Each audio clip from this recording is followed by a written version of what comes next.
ಏನೋ ಮಚ್ಚ, ನಿನ್ನ ಈ ಥರ ತಮಾಷೆ ಮಾಡ್ಕೊಂಡು ಹೋಗ್ತಿದ್ದಾರಲ್ಲ. ಹೌದು ಕಣು, ಈ ಅಶ್ವಿನ್ ಒಬ್ಳೆ. ನಾವು ಹೇಳಿದ ಮಾತನ್ನು ಕೇಳೋದಿಲ್ಲ, ಮಾಡೋದು ಇಲ್ಲ. ಅವಳು ಮಾತ್ರನಾ? ಅವಳು ಒಟ್ಟಿಗಿರೋರು ಕೂಡ ನಮ್ಮನ್ನು ಇದು ಮಾಡ್ತಿಲ್ಲ. ನಮ್ಮನ್ನ ನಮ್ಮನ್ ಬಿಡು, ನಮ್ಮ ಸದವನ್ನು ಕೂಡ ಮರ್ಯಾದೆ ಕೊಡೋದಿಲ್ಲಲ್ಲ. ಹ್ಮ್ ನಿಜನೇ ಅಲ್ವೇನೋ?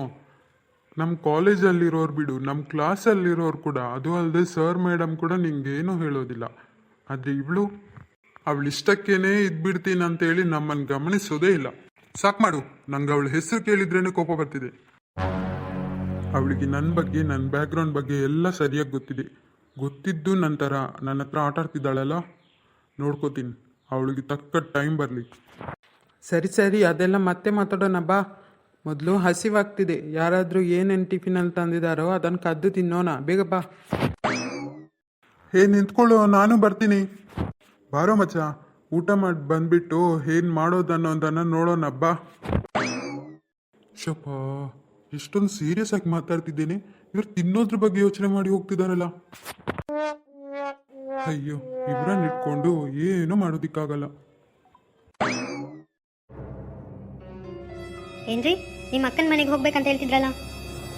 ಹೌದು ಭಾಗ್ಯ, ನೀನು ಮಕ್ಕಳನ್ನ ಕರ್ಕೊಂಡು ಹೋಗ್ತಿರು. ನನಗೆ ಸ್ವಲ್ಪ ಆಫೀಸ್ನಲ್ಲಿ ಕೆಲಸ ಇದೆ, ಅದನ್ನೊಂದು ಮುಗಿಸಿ ನಾನು ಅಲ್ಲಿಗೇನೆ ಡೈರೆಕ್ಟಾಗಿ ಬಂದುಬಿಡ್ತೀನಿ. ಸರಿ ರೀ, ಹಾಗಿದ್ರೆ ಬೇಗ ನಾನು ತಿಂಡಿ ಮಾಡಿ ಮನೆ ಕೆಲಸ ಎಲ್ಲ ಮುಗಿಸಿ ಒಂದು 12-1 ಗಂಟೆ ಅಷ್ಟರಲ್ಲಿ ಹೊರಡ್ತೀನಿ. ನೀವು ನಿಮ್ಮ ಕೆಲಸನ ಮುಗಿಸಿ ಡೈರೆಕ್ಟಾಗಿ ಅಲ್ಲಿ ಬಂದ್ರಾಯ್ತು. ಹಾಂ, 12-1 ಗಂಟೆಗ? ಬೇಡ ಭಾಗ್ಯ, ಒಂದು 10 ಗಂಟೆ ಅಷ್ಟರಲ್ಲಿ ನೀನು ಹೊರಡು. ಏನ್ರಿ ನೀವು, ನಾವೆಲ್ಲ ಹೋಗ್ಬೇಕನ್ನೋದೇ ಇಲ್ಲ. ನಿಮ್ಮ ಅಕ್ಕ ಬರಬೇಕೆ ಅಂತ ಹೇಳಿದ್ದಕ್ಕೆ ನಾನು ಸರಿ ಅಂತ ಹೇಳಿದ್ದು. ಅದು ಅಲ್ಲದೆ ಅಷ್ಟು ಬೇಗ ನಾನು ಅಲ್ಲಿ ಹೋಗಿ ಏನಾದರೂ ಮಾಡೋದು? ನನಗದು ಗೊತ್ತಿದೆಮ್ಮ, ಆದರೆ ಅವಳಿಗೆ ಗೊತ್ತಾಗಬೇಕೇ. 4 ವರ್ಷ ಆದಮೇಲೆ ನನ್ನ ಮಗ ಬರ್ತಿದ್ದಾನೆ, ಬಾ ನೀನು ಬಾ ಅಂತ ಹೇಳಿ ನಿಲ್ತಿದ್ದಾಳೆ ಒಂದೇ ಕಾಲಲ್ಲಿ. ಅದಕ್ಕೆ ಹೇಳ್ತಿದ್ದೀನಿ, ಅವಳು ಮಗ ಬಂದ ಮೇಲೆ ನಾವು ಹೋದರೆ ಮುಖ ತಿರುಗಿಸ್ಕೊಂಡು ನಿಲ್ತಿರ್ತಾಳೆ. ಅದು ಅಲ್ಲದೆ ಮಧ್ಯಾಹ್ನ ಊಟ ಅಲ್ಲೇ ಮಾಡ್ಬೋದು, ಬನ್ನಿ ಅಂತ ಕರೆದಿದ್ದಾಳೆ. ಆದ್ದರಿಂದ ನೀನು ಸ್ವಲ್ಪ ಮುಂಚೆನೇ ಹೋದರೆ ಅವಳಿಗೆ ಅಡುಗೆಯಲ್ಲಿ ಸ್ವಲ್ಪ ಹೆಲ್ಪ್ ಮಾಡ್ಬೋದಲ್ಲ. ಏನು ಭಾಗ್ಯ?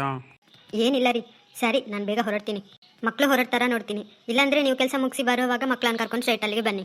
ಹಾಂ ಅದೇ ಸರಿ, ಇಲ್ಲಾಂದರೆ ನಾವು ಈಗಲೇ ಹೊರಡಿ ಏನು ಮಾಡೋದಲ್ಲಿ? ಅದೇ ಇಲ್ಲಿದ್ರೆ ಸ್ವಲ್ಪ ಮೊಬೈಲ್ ನೋಡಿಕೊಂಡು ಟಿ ವಿ ನೋಡಿಕೊಂಡು ಸಮಯ ಹೋಗ್ತದೆ.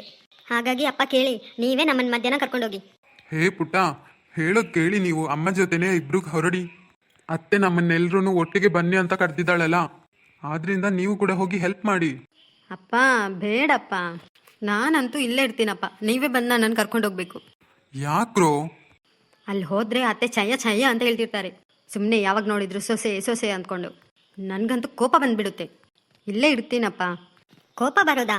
ಹೇ ದಡ್ಡಿ, ರಾಜು ಮಾವ ಬರ್ತಿರೋದೇ ನಿನ್ನನ್ನು ಮದುವೆ ಮಾಡೋಕ್ಕೆ. ಬೇಕಿದ್ರೆ ನೀನೇ ನೋಡು, ದಿಢೀರಂತ 1 ತಿಂಗಳು 2 ತಿಂಗಳಲ್ಲಿ ಮದುವೆ ಅಂತೇಳಿ ಬಂದ್ಬಿಡ್ತಾರೆ. ಯಾವುದಕ್ಕೂ ರೆಡಿಯಾಗಿರು ಅಶ್ವಿನಿ. ನಿನ್ನ ಅಪ್ಪ ನೋಡಿ ಅಪ್ಪ, ಇವಳನ್ನ ಹೇಗೆ ಮಾತಾಡ್ತಿದ್ದಾಳಂತ. ನಾನು ಬರೋದೇ ಇಲ್ಲಪ್ಪ, ನೀವೇ ಹೋಗಿ ಬನ್ನಿ, ಮನೇಲೇ ಇದ್ಬಿಡ್ತೀನಿ. ನೀವು 3 ಜನ ಮಾತ್ರ ಹೋಗ್ಬಿಟ್ಟು ಬನ್ನಿ.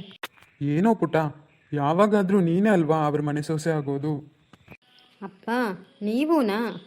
ಹಾಗಲ್ಲಮ್ಮ, ಯಾವತ್ತಿದ್ರೂ ನಿಮಗೇನೆ ಮದುವೆ ಮಾಡೋದಂತ ಮೊದಲೇ ನಾವು ಮಾತುಕತೆ ಮಾಡಿದ್ವಲ್ಲ. ಅಪ್ಪ ಅದಕ್ಕೆ ನಾನು ಓದಬೇಕಪ್ಪ. ಓದು ಮಗಳೇ, ಅಪ್ಪ ಈಗಲೇ ಮದುವೆ ಮಾಡ್ತೇನೆ ಅಂತ ಹೇಳ್ತಿರೋದಾ? ನೀನು ಎಷ್ಟು ಓದ್ಬೇಕಾ ಅಷ್ಟು ಓದು, ಆದಮೇಲೆ ನಾನು ಮದುವೆ ಬಗ್ಗೆ ಎಲ್ಲ ಮಾತುಕತೆ ಆಡೋದು, ಸರಿನಾ? ಸರಿಪ್ಪ. ಏನಪ್ಪ ಹೀಗೆ ಮಾತಾಡ್ತಿದ್ದೀರಾ? ಅವಳು ಅಜ್ಜಿ ಆಗೋವರೆಗೂ ಓದ್ಬೇಕಂತಾನೆ ಹೇಳ್ತಿರ್ತಾಳೆ, ಅದಕ್ಕಂತ ಹೀಗೆ ಮಾಡ್ತೀರಾ?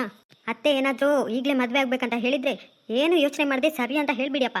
ಮನೇಲಿದ್ದಂತೂ ನನ್ನ ಹತ್ರ ಯಾವಾಗ ನೋಡಿದ್ರು ಗಲಾಟೆ ಮಾಡ್ತಾನೆ ಇರ್ತಾಳೆ. ಅದೇ ಮದುವೆ ಆಗಿ ಹೋದರೆ ನಾನಾದರೂ ಒಬ್ಬಳೇ ಇಲ್ಲಿ ನೆಮ್ಮದಿಯಾಗಿರ್ಬೋದು. ನಾಯಿ, ನಾನು ಮದುವೆಯಾಗಿ ಹೋದರೆ ನಿಂಗೆ ನೆಮ್ಮದಿಯಾ?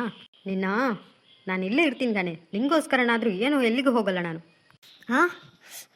ನೋವಾಗ್ತಿದೆ, ಕೈ ತೆಗಿ. ನೋವಾಗ್ತಿದೆ. ಅಯ್ಯೋ, ಸ್ಟಾರ್ಟ್ ಮಾಡಿದ್ರ ನಿಮ್ಮ ಗಲಾಟೆನಾ? ಕೈ ತೆಗಿ ಮೊದಲು. ಯಾವಾಗ ನೋಡಿದ್ರು ಇಬ್ಬರದು ಗಲಾಟೆನಾಯ್ತು. ಹೋಗಿ ಮೊದಲು ರೆಡಿಯಾಗಿ. ಹೋಗ್ತೀನಿ. ಒಳ್ಳೇದಕ್ಕೆ ಕೇಳಿದರೆ ಯಾರು ಕೇಳ್ತೀರಾ? ಅಪ್ಪ ನೋಡಿ ಅಪ್ಪ, ಮಾತಾಡೋದೆಲ್ಲ ಒಳ್ಳೇದಕ್ಕೆ ಅಂತ ಹೇಳ್ತಿದ್ದಾಳೆ. ಹೇ ಅಶ್ವಿನಿ, ತುಂಬ ಆಟಾಡಬೇಡ. ಅಲ್ಲಿ ಇವತ್ತು ನಮ್ಮನ್ನು ಕರೆದಿರೋದೇ ನಿನ್ನ ನಿಶ್ಚಿತಾರ್ಥದ ಬಗ್ಗೆ ಮಾತಾಡೋಕ್ಕೆ.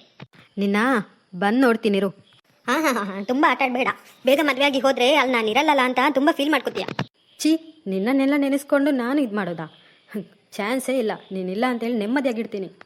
ಅಪ್ಪಪ್ಪ ಕೇಳಿದ್ರಲ್ಲ, ಮದುವೆಗಂತೂ ಓಕೆ ಹೇಳಿದ್ಲು. ಇವತ್ತೇ ಹೋಗಿ ನಿಶ್ಚಿತಾರ್ಥಕ್ಕೆ ದಿವಸ ಹಿಡಿಬೇಕಾ? ನಿನ್ನ ಐ ಆಮ್ ಎಸ್ಕೇಪ್.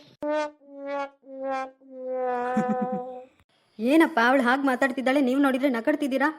ಬಿಡೋ ಪುಟ್ಟ, ಚಿಕ್ಕವಳೇನೋ ತುಂಬ ತಮಾಷೆ ಮಾಡ್ತಿದ್ದಾಳೆ ನಿನ್ನ ಹತ್ರ. ಅದನ್ನು ಹೋಗಿ ಹೋಗಿ ನೀನು ಸೀರಿಯಸ್ ಆಗಿ ತಗೊಂಡು ಕೋಪ ಮಾಡ್ಕೋತಿದ್ಯಲ್ಲ. ಹೋಗು ಹೋಗಿ ಮೊದಲು ರೆಡಿ ಆಗು. ಚಿಕ್ಕ ಹುಡುಗಿನ ಇದು, ಕತ್ತೆ ಥರ ಮಾಡ್ತಿದ್ದಾಳೆ. ಮುದುಕಿ ಮುದುಕಿ. ಸರಿ ಸರಿ ಹೋಗಿ ರೆಡಿ ಆಗು ಮೊದಲು ಬೇಗ ಡ್ರೆಸ್ ಚೇಂಜ್ ಮಾಡಿ ಆಮೇಲೆ ತಿಂಡಿ ಮಾಡಲಿಕ್ಕೆ ಬನ್ನಿ ಬೇಗ. ಹ್ಞೂ. ಎರಡೂ ಇಲ್ಲಿ ಬೆಕ್ಕ ಥರ ಗಲಾಟೆ ಮಾಡ್ತಿದ್ದಾರೆ.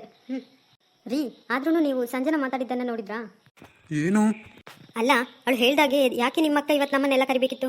ಒಂದು ವೇಳೆ ಅವಳು ಹೇಳ್ದಾಗೇನೆ ನಿಶ್ಚಿತಾರ್ಥ ಮದುವೆ ಅಂತ ಇದ್ರ ಬಗ್ಗೆನೇ ಮಾತಾಡೋಕ್ಕೆ ಕರೆದಿದ್ರೆ. ಈ ಚಿಕ್ಕವಳಂತೂ ಏನು ತಮಾಷೆಯಾಗಿ ಮಾತಾಡಿದ್ರು ಸರಿಯಾಗಿ ಮಾತಾಡಿರ್ತಾಳೆ. ರೀ ನಂಗೇನೋ ಡೌಟ್ ಬರ್ತಿದೆ, ನಿಮ್ಮ ಅಕ್ಕ ಯಾವುದಕ್ಕೋ ಮದುವೆ ಬಗ್ಗೆನೇ ಮಾತಾಡಲಿಕ್ಕೆ ಕರೆದಿದ್ದಾರೆ ಅಂತ.